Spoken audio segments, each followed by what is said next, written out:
मनपसंत kitchen corner मध्ये मी प्रमिला देशमुख आपणा सर्वांचं स्वागत करते।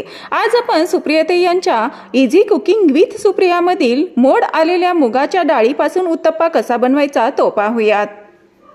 नमस्कार, मी सुप्रिया स्वागत करते तुमचं माझ्या चॅनल मध्ये। आणि आजचा पदार्थ आहे मोड आलेल्या मुगाचा उत्तप्पा।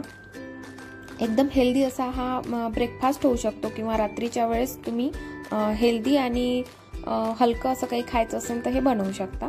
तर माझ्याकडे मोड आलेले मूग होते, तर मी त्याला मिक्सर मधून याप्रमाणे वाटून घेतलेलं आहे। मिरची आणि लसूण पाकळ्या टाकून असं थोडं जाडसर असं वाटून घ्यायचं आहे।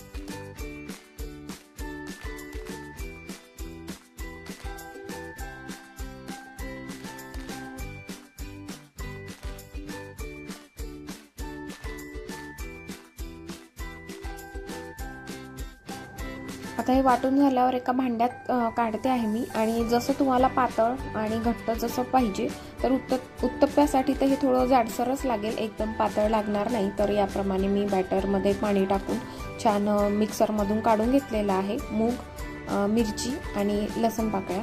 त्यानंतर यामध्ये ऍड करायचं आहे आपल्याला बाइंडिंग साठी थोडंसं बेसन।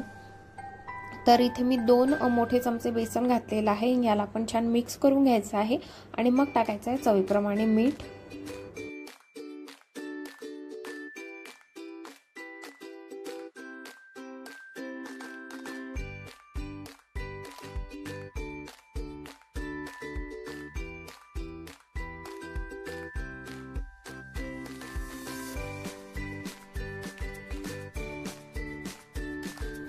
आणि खूप हेल्दी आहे हे। तर हे तुम्ही बस अशा प्रकारे तुम्ही लहान मुलं जे असतात, जी 6 महिन्याच्या वरची मुलं असतात किंवा 1 वर्षापर्यंतची किंवा नर्सरीला जाणारी जी मुलं असतात, त्यांना पण तुम्ही बस हे असं मीठ टाकून थोडंसं उत्तप्पा बनवून द्या। अगदी आवडीने खातील, हेल्दी आणि टेस्टी असं आणि पचायला पण हलकं। तर आता मी इथे टोमॅटो आणि कांदा टाकून घेते। तुम्हाला जर अजून काही भाज्या ॲड करायच्या असेल तर तुम्ही करू शकता, पण हे ऑलरेडी एवढं हेल्दी आहे त्यामुळे बाकी भाज्या अशा टाकायची गरज नाही आहे, पण तुम्ही ऑप्शनल टाकू शकता। तर याला पण मी छान असं मिक्स करून घेते। आणि आता आपल्याला याचे बनवायचे आहे उत्तप्पा। तर इथे थोडं ऑइल टाकलं आहे मी। तुम्ही जर नॉनस्टिक पॅनमध्ये जर केलं तर विदाऊट ऑइल पण हे छान बनतं।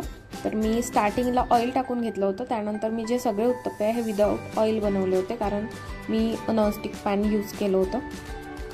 याप्रमाणे असं जाडसर आपल्याला उत्तप्पा टाकून घ्यायचा, एकदम पातळ नाही टाकायचा आहे।